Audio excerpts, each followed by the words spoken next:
So now I would like to invite, all the way from exotic and sunny Oslo, Morten Langeland to collaborate with me.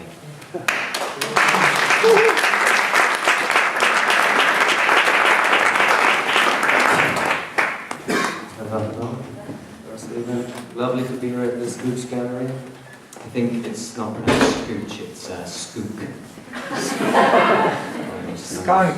Skunk.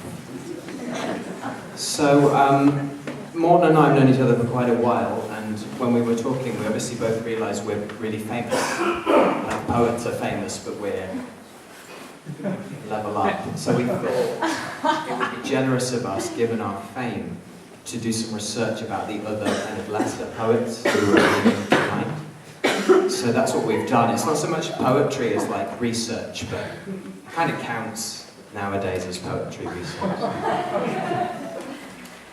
Muanis Sinanovic drinks more Ethiopian coffee than Balzac, constantly reaching out for that shaky hand style where his teeth looks both like a limping crown and a luxury yacht he once baptized in Nice, France.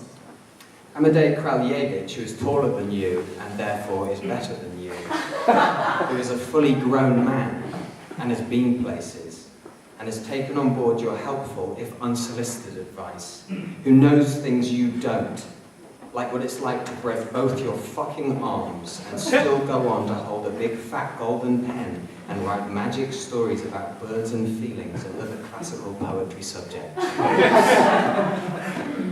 What most of you don't know about Natasha Velkonya, I want to tell you. I am no snitch. Rumor has it she's the inventor of the famous children's whispering game.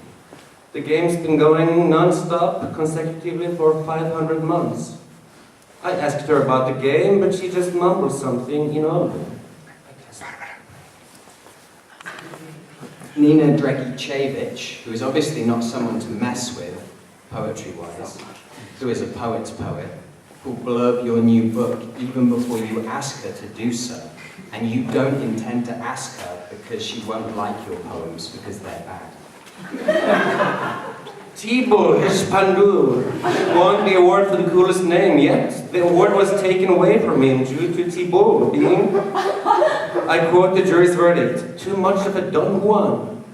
But juries are like rabbits in the claws of tigers. If you see the tiger, well, too late, rabbit. So don't mind the mine. Tibor, you deserve the prize. Anya Novak, she'll give you a ticket to a poetry show, and you'll go, and you'll think that ticket is valid, but it expired yesterday.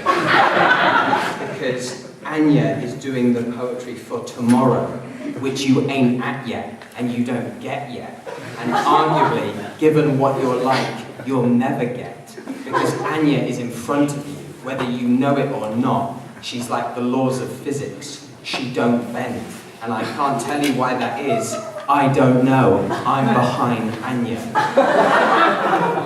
Being a debaljak is au natural. Being will fix you up with sewing, thinking, cooking, non-dodgy, dog walking, sailing, peeling fruit, fencing, computer-related problems like changing the date on tickets and printing them out, and other related activities which arise from the practice of writing poems. Lucas Debaljak is naturally someone to go to if you need help. Lucas will help you. He'll help you with climbing, editing, dancing, non-dodgy massage, kayaking, swamp fighting, archery, animation, shuttling, bonding, warring, wombing, and any other activities which arise from the practice of writing silly poems. Anna Pepelnik will not make boring art. Birds will float in the same place in the heavens. Particularity is unique yet widespread. As Anna knows, interpretation is not the most important thing in poetry, nor in shopping. There's a refurbishment in my chest. The hour we knew nothing about each other just ended.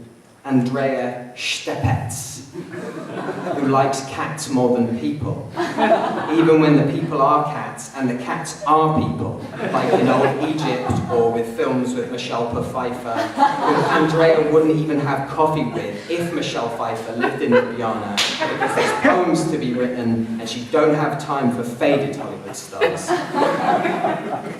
We all know Gregor Podlogar as a fine poet, philosopher, who once wrote a book called A Million Seconds Closer. Million Sekunder Blitze. It sure sounds like far away. 1,000,000 seconds, but in real time it's only 11 days. Very little, almost nothing. Gregor invented this and 1,000,000 more things. Gregor Blitze. Gaspar Torkar, who is a former murderer, but not of people, of words, because Gaspar didn't actually kill anyone. That's a metaphor for being successful. And when he found poetry outside of prison in the 21st century, it became the late 1970s, which was no joke in San Francisco, man. And Gaspar came out of that ready for change and ready to see some sunlight like the rest of us, but he dealt with that better than you did. S.J. Fowler, the wrestler who went poet, the sidekick who stole the show, must go on. Only Stephen knows what the J in his name stands for, but it's likely to be understood amongst the star constellations, the original JC, right? JC by Beyonce, Michael J. Fox, Nigerian football player J.J. Okocha, Swedish jeans designer J. Lindeberg, and of course, O.J. Morten Langeland. Well, you know. You can see for yourself. The Alpha.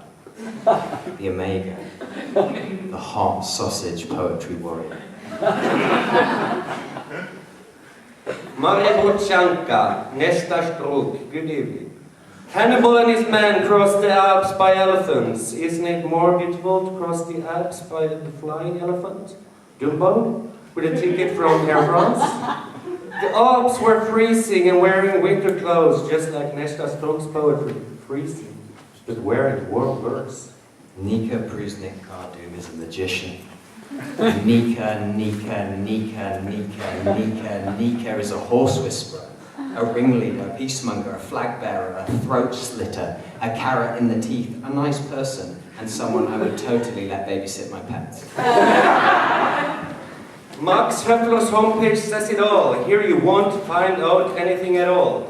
And when you press that text, it says really anything at all. And when you press that text, it says anything at all. And when you press that text, it says here you won't find anything at all. And when you press that text, it says really anything at all. And when you press that text, it says anything at all. It's a true story. Sergei Harlamov is someone who you all know well as the face of a new generation of chefs. But that's not it.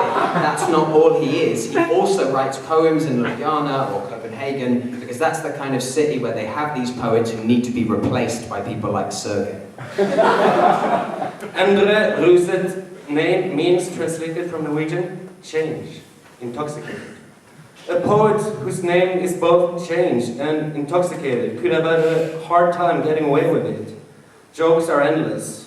But I haven't heard anyone, ever, in any situation, poke fun out of Endre Ruset's name.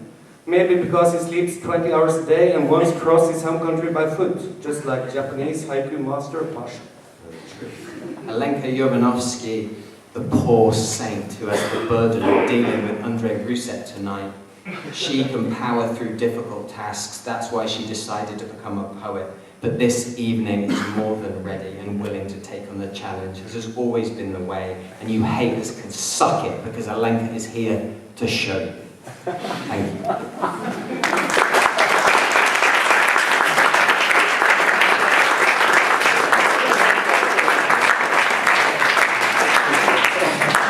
Reading next will be Tibor Herz Pandur and Anya Novak.